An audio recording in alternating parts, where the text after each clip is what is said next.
Bajki z głowy. Pterodaktyl Rabinow. Zasubskrybuj ten kanał, by mieć informacje o nowościach. Gościem dzisiejszego odcinka jest Kornelia. No i kto to jest? Co to za postać, ten pterodaktyl?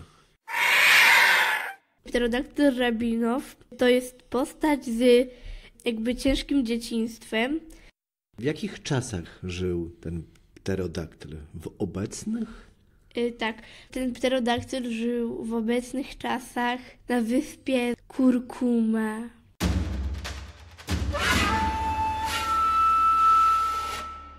Chodził do szkoły? Miał przyjaciół, czy mieszkał tam sobie sam, na bezludnej wyspie? Pterodaktyl Rabinow chodził do liceum do 2. klasy. O profilu matematycznym, historycznym, ekonomicznym? Historycznym. To by się zgadzało, bo przecież pterodaktyle żyły miliardy lat temu. No i w tej klasie oprócz innych stworzeń był sobie kot. Tak, ten kot nazywa się Łaciaty.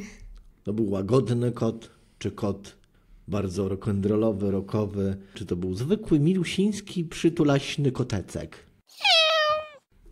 Chyba raczej taki trochę agresywny i było się z nim tak łatwo zaprzyjaźnić. Oh, you're my very bestest friend. Pterodaktyl Rabinow to był taki zwykły pterodaktyl, który miał nietypowy kolor, czyli że taki był fioletowym pterodaktylem. Dlatego jego mama nazwała go Rabinow, bo trochę kojarzy się to z tęczowym kolorem, ale że pterodaktyl Rabinow nie był taki cały tęczowy, to nazwała go Rabinow, bo był tylko jednokolorowy. Pewnego dnia poszedł do szkoły. Wszedł sobie do klasy, usiadł na swoim siedzeniu i to jak normalnie zaczęły się lekcje, dopóki nie weszła ich pani. Ich pani nazywała się pani Helenka. Ona była T-Rexem, miała takie małe łapki jak to wszystkie T-Rexy i miała takie lekkie wystające rogi. Pani Helenka będzie nosiła okulary i będzie miała perukę z brązowymi krótkimi włosami. Pani Helenka weszła do klasy i ogłosiła, że dołączy do nich nowy uczeń. Dość nietypowy, bo to nie będzie żaden z dinozaurów, ani jakichś mitycznych zwierząt, tylko zwykły kot. Może koty już w tamtych czasach istniały? Najwyraźniej tak. Tak istniały już w tych czasach, w których oni żyli. Pterodaktyl Rabinow, zaciekawiony tym ogłoszeniem przez panią Helenkę, zobaczył kota wchodzącego do klasy. Kot, jak to normalnie, zaczął się przedstawiać, powiedział jak się nazywa. Pterodaktyl Rabinow zobaczył, że kot też się wyróżnia, bo jest jedyny w swoim rodzaju, wygląda bardziej nietypowo i jest jedynym kotem. Więc pomyślał sobie, że może w końcu nie tylko on będzie się wyróżniał swoim kolorem i wyglądem, bo pterodaktyl jego skrzydła nie były tak dobre do latania, więc miał przyczepioną kamizelkę ze śmigłem i to śmigło pomagało mu latać do domu, do szkoły i na przykład do sklepu. Kot był nietypowy, czyli jaki miał kolor? Czym się wyróżniał od innych kotów? Ten kot miał więcej kolorów niż inne koty i takich bardziej nietypowych. Jednym z jego kolorów był taki gorący różowy, miał łatki ułożone tak nietypowo na ciele, czyli że jedna była na ogonie, miał jedną skarpetkę, skarpetka była w kolorze czarnym, przy nosie miał kolor brązowy, taką plamkę brązową. Kot był cały biały, miał trochę czerwonego koloru, szarego i do tego czarnego. I jak mówiłam, miał jeszcze gorący różowy. Bardzo ładne kolory, faktycznie nietypowe kocisko. Pterodaktyl Rabinow miał jedno wolne miejsce, bo tak jak mówiłam, pterodaktyl Rabinow był taki nietypowy, Dlatego był samotny, bo dla dzieci z jego klasy liczył się wygląd i w ogóle nie chcieli go bliżej poznać, dlatego pterodaktyl Rabinow siedział sam, na wszystkich lekcjach siedział sam. Dlatego była tylko u niego pusta ławka, więc pani Helenka powiedziała dla Łaciatego, żeby usiadł obok Rabinow. Rabinow, szczęśliwy, że kot usiądzie obok niego, uśmiechnął się i podniósł swoje skrzydło do góry, żeby Łaciaty wiedział, gdzie ma usiąść.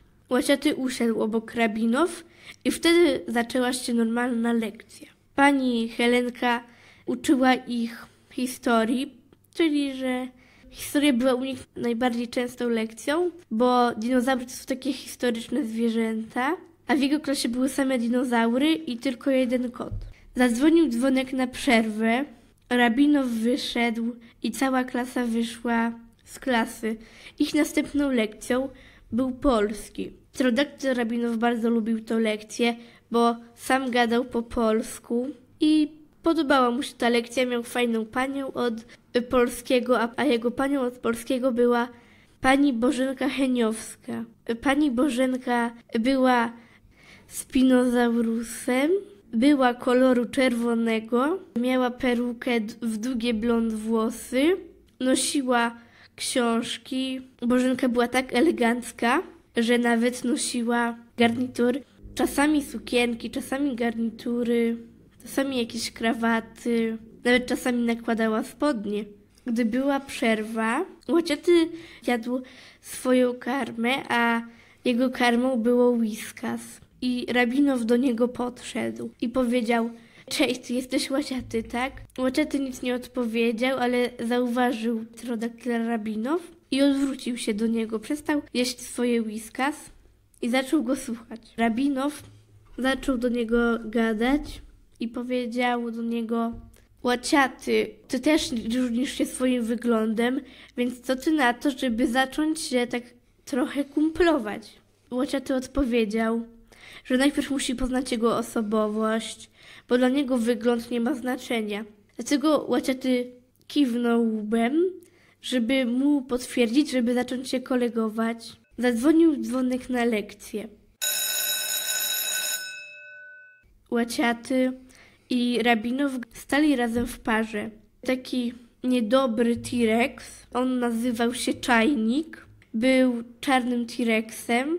Go nie obchodziła osobowość ani nic, tylko obchodził go wygląd. Podszedł do Rabinow i Łaciatego i powiedział: o, dwa dziwaki się zakolegowały. Dla Rabinow zrobiło się przykro, ale Łaciaty powiedział do niego: a kim ty jesteś, żeby się tak przymądrzeć, skoro nawet nie obchodzi ciebie kogoś osobowość, a nie ocenia się ludzi po wyglądzie tak samo jak książki po okładce. Czajnik wkurzony odszedł od nich i ustawił się w parze z Halinką. Halinka to była jego przyjaciółka. Była najładniejsza w szkole, dlatego każdy chciał się z nią kolegować, nawet przyjaźnić, a Czajnik i Halinka byli najbliżej, dlatego każdy zazdrościł dla Czajnika. Czajnik był popularny w szkole i każdy uważał ich, że nawet jakby to był chłopak i dziewczyna, to by byli idealną parą. Ale tak jak mówiłam, oni są tylko przyjaciółmi. Rabinow podziękował dla Łaciatego, że stanął w ich obronie, a Łaciaty nic nie powiedział, tylko kiwnął łbem. Gdy przyszła pani Bożenka, otworzyła drzwi do klasy i Rabinow i Łaciaty usiadli razem, bo tak jak mówiłam, Rabinow na wszystkich lekcjach siedział sam i obok niego było tylko jedno wolne miejsce. Lekcja odbyła się normalnie i oni pisali kartkówkę. Kartkówka była z alfabetu. Musieli ułożyć zdania w kolejności alfabetycznej, a zdania to były żaba, pies, morze, jezioro i krokodyl. Pterodaktyl Rabinow i kot Łaciaty i w ogóle cała klasa zdążyła już napisać kartkówkę. Gdy kartkówka się skończyła, Pani Bożenka zebrała kartki i powiedziała, że jutro rano powie im wyniki kartkówki. Rabinow i Łaciaty myśleli, że dostaną dobrą ocenę, a Czajnik w ogóle się nie obchodził kartkówkami, bo on to było z niego niezłe ziółko. Następnego dnia przyszli do szkoły. Rabinow i Łaciaty zbliżyli się trochę bardziej do siebie, bo po lekcjach przyszli do siebie do domu i planowali jeszcze jutro, żeby Łaciaty przyszedł do Rabinow na noc, bo był u nich piątek, jutro był u nich weekend, dlatego oni się cieszyli, mama Rabinow się zgodziła i wrócimy do wyników. Czajnik dostał 5 z plusem, Rabinow dostał 6, tak samo jak Łaciaty. Pani Bożenka była z całej klasy dumna, bo wszystkich oceny były dobre, była tylko 1 3, a reszta klasy miała 4, 5 i 6. A kto dostał 3? 3 dostał Inka. To był taki trochę urwis. Miał dużo uwag i zagrożenie, że nie zda do 3 klasy liceum.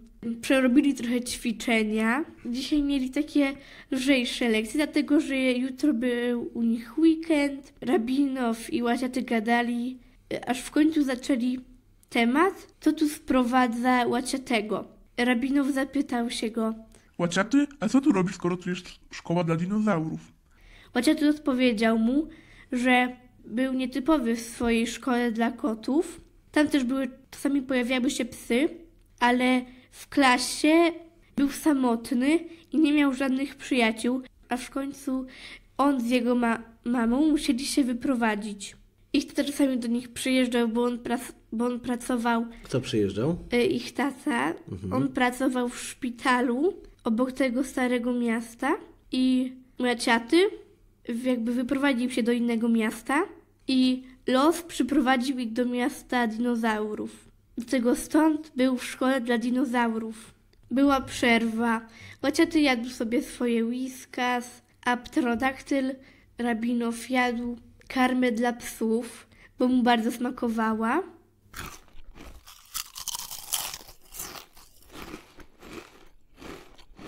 Jadł tą karmę codziennie i był następny dzwonek. Oni byli podzieleni na grupy i niestety Łaciaty był w drugiej grupie, a Rabinow w pierwszej.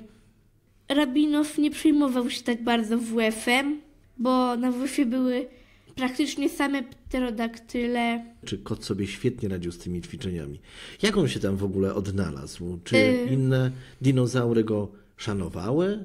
Czy w jakiś sposób go napiętnowały? Czy było dla nich to obojętne, kim on jest? Dla dinozaurów innych nie miało to znaczenia poza Czajnikiem i Inką. Nawet Halinka nie zwracała uwagi na to, jak ktoś wygląda, a Łaciaty nie chodzi z Rabinow na te same lekcje, bo tak jak mówiłam, są podzieleni na grupy. Rabinow chodzi do pierwszej, a Łaciaty do drugiej. Czyli, że dajmy jak Rabinow ma WF, to wtedy w tym momencie Łaciaty ma angielski, a jak dajmy Rabinow będzie miał informatykę, to wtedy Łaciaty może mieć angielski, ale Łaciaty sobie dobrze radzi na WF-ie. No tak myślę, bo przecież jest kotem. Lekcje się skończyły. Był już koniec w ogóle lekcji u nich. No, był weekend. Łaciaty przyszedł do Rabinow na tą nocowankę. I Łaciaty wyznał mu, że gdyby nie Rabinow, gdyby się nie poznali, dla niego życie by było takie trudniejsze. Bo od razu jak poznał Rabinow, jego życie stało się takie bardziej wesołe, bo przez całe życie był samotny, tak samo jak Rabinow. Chciałam, żeby dzieci wyciągnęły z tej historii wniosek taki, że dopóki nie odważył się poznać nowych przyjaciół i nie odważył się poznawać nowych rzeczy, całe ich życie może wyglądać tak sobie. Dlatego chciałam, żeby ta bajka miała taki wniosek, żeby pokazać właśnie dla dzieci, żeby odważyć się robić różne rzeczy, nie bać się ich robić, nie bać się popełniać błędów. Po prostu trzeba znaleźć coś, żeby było w życiu szczęśliwie. Najlepiej jest, żeby znaleźć towarzystwo. Zawsze wiemy o tym, że rodzina będzie wspierać, przyjaciele i jeszcze nie bać się popełniać błędów. Dziękuję za wysłuchanie, jak ktoś dotrwał do tego momentu i pozdrawiam wszystkich serdecznie. Dziękuję Ci, Kornelio, za tą bardzo ważną i bardzo ciekawą opowieść. Jeśli Wam się spodobało i dotrwaliście do końca, tak jak mówiła Kornelia, nie zapomnijcie o tym, żeby zasubskrybować ten kanał, przekazać innym wartość tej opowieści, no i oczywiście łapki w górę. Dziękuję, do usłyszenia. Do usłyszenia.